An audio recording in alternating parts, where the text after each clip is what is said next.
Hi, this is Mato. Welcome to my online chess lecture. In this video I will show you a game between Emanuel Laska and B. Sheffield. This lovely and instructive game was played in London in the 1900s. Emanuel Laska had white pieces and he started with d4.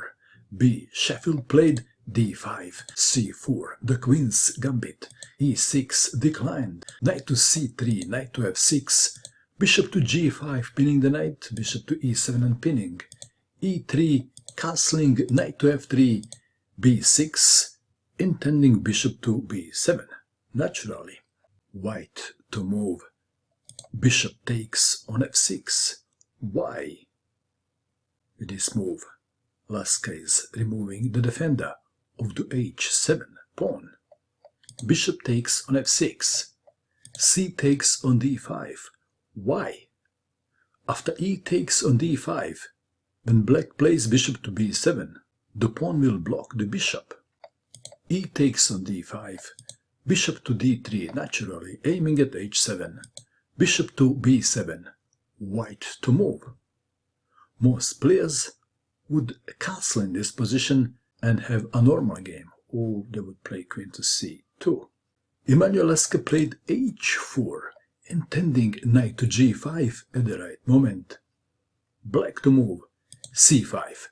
Since white in a castle, it makes sense to open up the game. Knight to e2, knight to c6, knight to f4, black to move.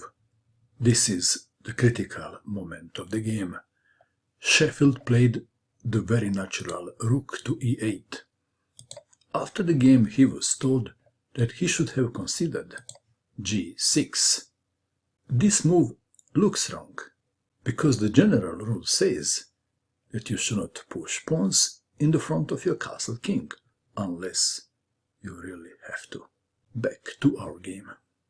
Rook to e8, a normal looking move. White to move. What would you do in this position if you had white pieces? Laska only took a few seconds to make his next move. Laska, totally confidently, almost smiling, took his bishop and placed it on h7 check. A great gift. Black to move.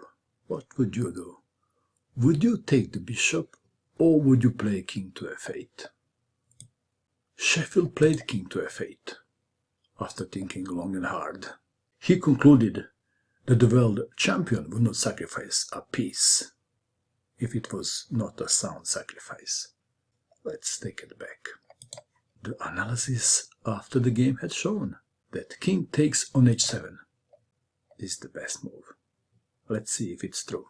After knight to g5 check, king to g8, queen to h5 threatening to take on f7, but black has queen to d7 defending. After queen to h7 check, king to f8, and the black king leaves. Queen to h8 doesn't work, because after this check, the king goes to e7, and the queen must return to h5, and then black plays g6. Black is better. Back to our game. Sheffield played king to f8.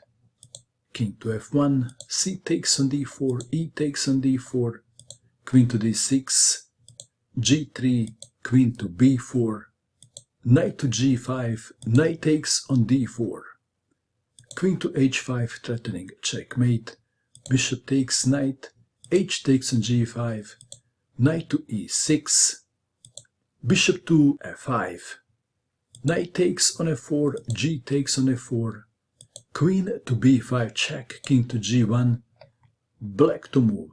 What would you do in this position if you had black pieces? Sheffield played queen to e2. d4 should have been considered. Back to our game. We have queen to e2, queen to h8 check, king to e7, queen takes on g7, and black resigned. For the entertainment purpose I will show you just one line. King to d8, queen takes on f7, queen to e7, queen takes, queen check, rook takes on e7, rook to c1, d4, rook to h8 check, rook to e8, rook to h7. After rook to e7, rook takes rook, king takes rook, rook to c7, check, forking the king and the bishop. And I guess we can stop here. Some people said that Laska was lucky in this game.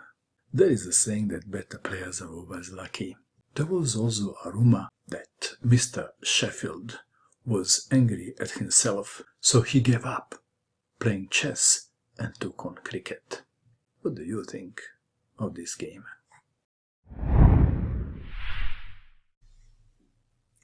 And that is all. I hope that you enjoyed watching this video. I wish you good luck with your chess, and bye for now.